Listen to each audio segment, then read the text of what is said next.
Alright, hello guys, how's it going? In today's video, we're going to be talking about the ongoing storminess up in the northern United States, especially the northwestern United States. We're going to touch on that a bit. We also have multiple storms coming up. We were in a quiet pattern for about a week or two there for a little while, but now all of a sudden things are looking very active. There will be storm after storm after storm to talk about, and we have about 3 or 4 we need to talk about right now that we can see for the foreseeable future. So all of these things will be touched on within this video from West Coast to East Coast.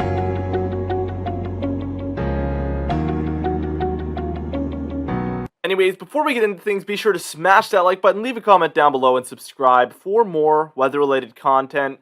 For today's comment of the day, I want to know, how do you expect the month of March to go? Let me know in the comments down below, and I'll be picking one of those for tomorrow's video. Let's get straight into this video, and first things first, we're taking a look at our current radar imagery. And as you can see, like I said, the northwestern United States and the north central United States basically is where everything is happening right now. I see, not a lot else. I think maybe near Miami there might be some thunderstorms. We might need to check that out in a minute. There was a ton of snow squalls going on, not that far south, but for this region, a lot of snow squalls. I saw those videos coming in. They were very, very intense. That was really awesome to see there. Just really cool stuff, guys. Now, let's go ahead and we'll start out with the Pacific Northwest here. Usually I like to start out with this region. And we see that the flow is coming onshore really strong here. And this is what we've seen off and on all winter. Very typical stuff here for this region. If you live there, you know. If you don't live there, well, now you know. So we have a lot of rainfall here for the coastal low elevation regions. Again, very, very typical. And then usually you see some very tall mountains here seeing snowfall, and then this range here called the Cascades seeing mostly snowfall as well. Everywhere outside of there is probably seeing rainfall, and again, that's typically how these storms go. Now, there is some heavier pockets in there. You can see those yellows, and then in the snows, it'll show up as the lighter blues. We are watching those. That is where some heavier snowfall and rainfall is happening respectively, so that is worth noting as well. Now, as you go further east here, we do have some showers going on up here for the northern Rockies here in Montana, specifically western Montana and then northern Idaho. We also have some of that for northeastern Oregon and southeastern Washington. These are in the form of rain and snow depending on your elevation, and these are a little bit lighter than the ones happening here towards the coast. But overall, this could be accumulating because it has been happening for quite a long time. Now we need to shove our way a little bit eastward here. We have had some squalls happening here of sorts, and these are worth noting for sure. We did have some warnings coming in there. I'm sure those were snow squall warnings somewhere in here, or like something similar to that. Let's take a look at actually what those were, because I am curious. I don't want to get that wrong. Special weather statement. Okay, so the special weather statement probably has to do with some windiness or the snowfall coming down there with those showers. Now, we do have a pretty good area of snowfall happening here for North Dakota here. Minnesota, Wisconsin, and the Upper Peninsula, Michigan as well. We've seen quite a bit of this occurring. Not yet into Wisconsin, but that should be diving its way down because most of this looks like it's going to flow like this. So we will see a lot of this snowfall take place for these regions. I'm sure there's 1 to 3, maybe a bit more snowfall coming down. These are very cold regions, and when you see colder temperatures, usually that snow accumulates quicker. So that is also worth noting as the radar is really lagging all of a sudden. There you go. I think it got better. Okay, let's see. Now, I think we did have, let's see if there are showers happening here near Miami. For some reason, it's lagging really bad, guys.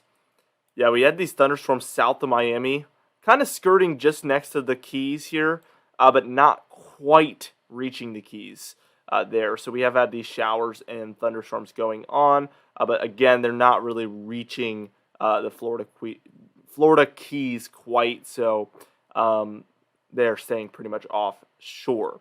Now, what we're going to do here is we're going to move on, and we're going to take a look at our model guidance. I'm going to show you guys the European model and the GFS model today, because the GFS gets us a little bit further, and some very interesting things happen in the extended range there. We also need to talk about a severe weather update with the Storm Prediction Center outlooks that are being updated now. So we're going to move on and talk about all of those things. All right, now here we are taking a look at our European model. We're just going to move on with this one, and as I move this towards about right now, you can see all this storminess that we were just talking about up there. So that is that. Let's see what's going to happen with that, though. We see that really, a lot of that kind of move away as a clipper system up here. So we see it kind of like do this type of deal, which is very odd, by the way, for it to move north like that. But I mean, nothing's unheard of, but it is kind of strange. Then we see a lot of snowiness kind of redevelop up here in the northwest. So we see that really building in, and this is Monday, by the way. We do see severe weather building in up here for the Gulf states. This is day one of our severe weather. Right now we have a slight risk in here. We'll take a look at that at the end of the video, so stay tuned for that. We'll take a look at the Storm Prediction Center's outlook. But Monday, Tuesday is what we're watching for. Tuesday is going to get a little bit more interesting, okay, because what we're seeing happen is a lot of that energy that was up here has moved more towards the east, and we see a low pressure system developing there. It's a very weird L, but we do see it developing. And then a cold front develops underneath. Now the warm front is probably about like this. So at this point, what we're seeing is warm air is really making its way in to the eastern United States. So by time we're reaching Monday, Tuesday, Wednesday, you should see things warming up in the eastern United States. But Tuesday, this cold front right here, again, warm air throughout this region. We're going to see this cold front come through, and it's going to bring that cold air in. We're going to see that front. There's going to be strong line of thunderstorms probably developing along that as it moves through. So here's late in the evening on Tuesday. This is really when we're watching for severe weather in this region. So day 2 of severe weather that we're going to be watching, which will actually be day 3 on the Storm Prediction Center outlook. We'll take a look at that in a moment, and that's going to show you a lot about what we're expecting. I don't know which of these 2 days I think is going to be worse, Monday or Tuesday. They look pretty equal. We'll talk about that in a moment. I think both have the possibility to move up to an enhanced, but I wouldn't say it's necessarily likely. By the way, throughout all of this, we do get a major snowstorm up here, and we get a major ice storm right here according to this model. So that is also worth noting. And then right after that one moves out, and we can see that this is developing right here. I think this could bring some thunderstorms and heavy rainfall for this region. I've been watching this for a few days now, but we will be watching for even thunderstorms, I think, on day 4 from now, which would be Wednesday, February 23rd.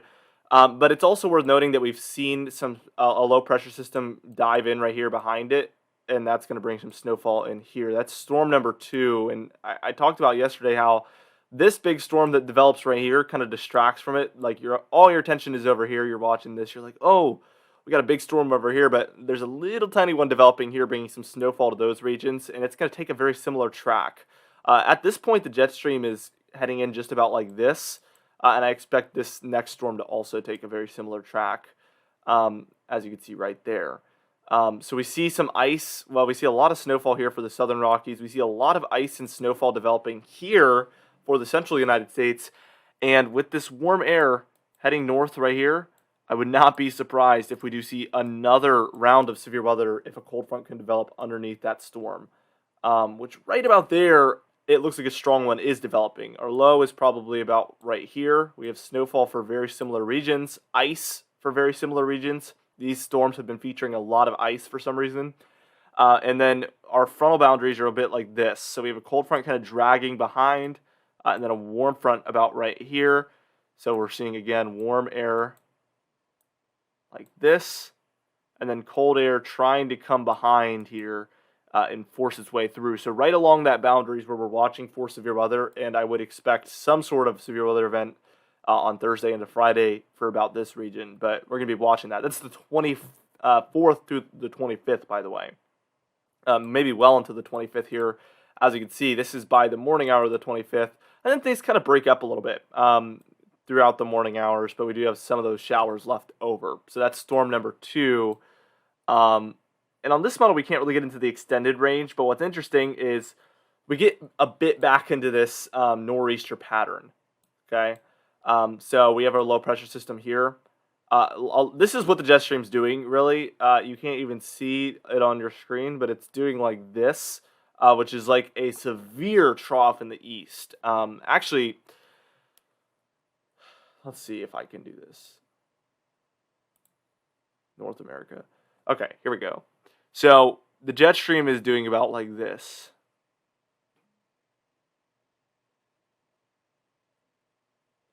It's doing something like that, which is really, really interesting. We're seeing the trough is aligned about like this, so it's almost facing westward, and then we have a ridge right here along the west coast. And that's what's allowing this storm to take an interesting track kind of through the southeast and then offshore of the northeast.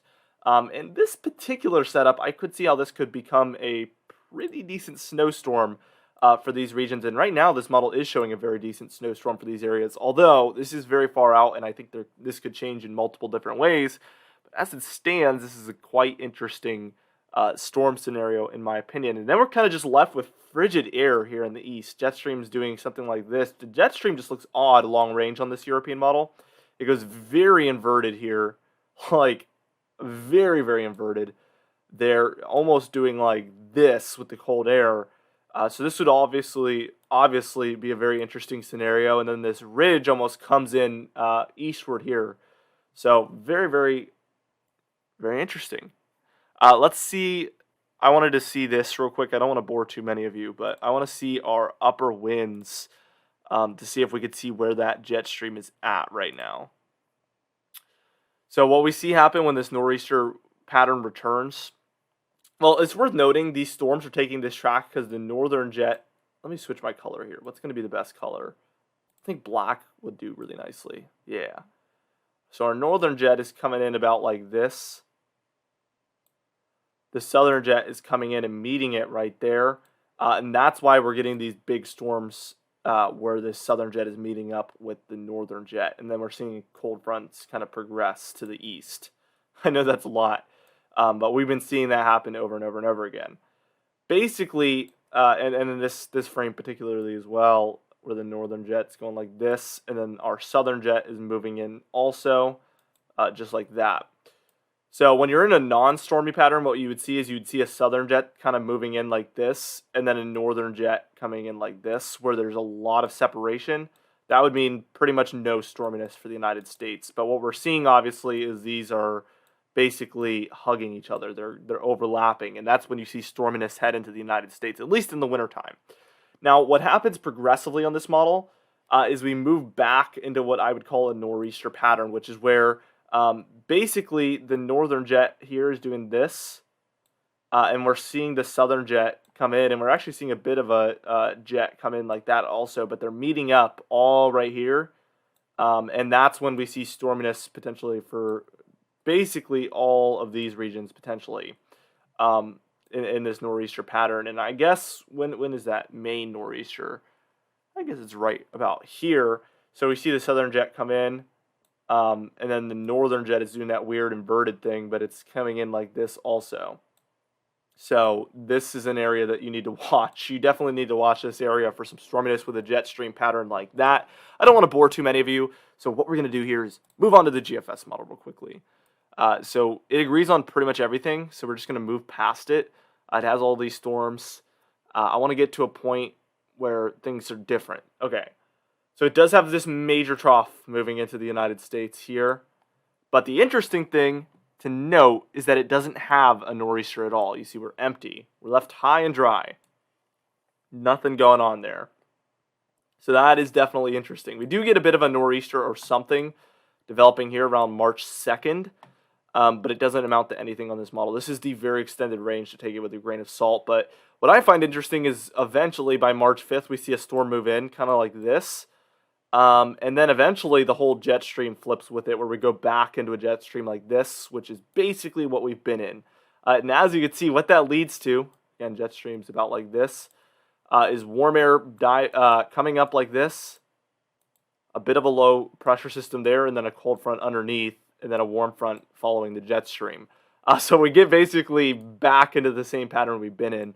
Although I will say, we get this cold front to smash through, and then we do get a bit of a snowstorm here. It pulls down the cold air on the eastern end a little bit more than they've been doing, and it beats out that southeast ridge.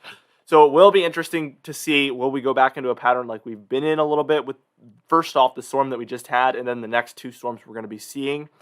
Can we get back into a pattern like that? And if so, how similar will it be? And this kind of raises that question. But again, it is worth noting this is beyond 240 hours out. So this is beyond 10 days out. This is ridiculously long range, but it still is interesting to see this model calling for a similar pattern. Now here's the Storm Prediction Center's outlook. I just wanted to touch on this real quick. General thunderstorm risk here in the lighter greens. Darker greens are going to be your marginal risk, which is where we expect some severe weather to be possible, not necessarily likely. And then it's mostly this slight risk region, this yellow region we're watching for the highest chance of severe weather, where I expect scattered severe weather to be possible in there. And also with how large this is, I do expect, again, the chance for a enhanced risk upgrade there for Monday. Now, our wind outlook here, it's a 5% chance within 25 miles of a given location there within the browns, a 15% chance there within the yellow, which is pretty much a slight risk. Hail is going to be a little bit of a smaller region, but same thing, 5% in the brown, 15% chance there in the yellow. And then tornadoes, we have a 2% chance within 25 miles of a given location of tornadoes there within the green, and then a 5% chance there within the browns, which is also about a slight risk there of tornadoes. If any of these parameters go up, we will have to have an enhanced risk. Now, that's going to be, like I said, for Monday, and that's going to be the 21st, or tomorrow from the time I'm making this video. Let's take a look at Tuesday real quick. We can't look at the individual outlooks for all of the impacts because on day 3 they don't provide that. So this is Tuesday, February 22nd. We have a large general thunderstorm risk there within the green. And then in the dark green here, we have a marginal risk, like I said, which is about, some chance of severe weather, not necessarily super likely, like I said before.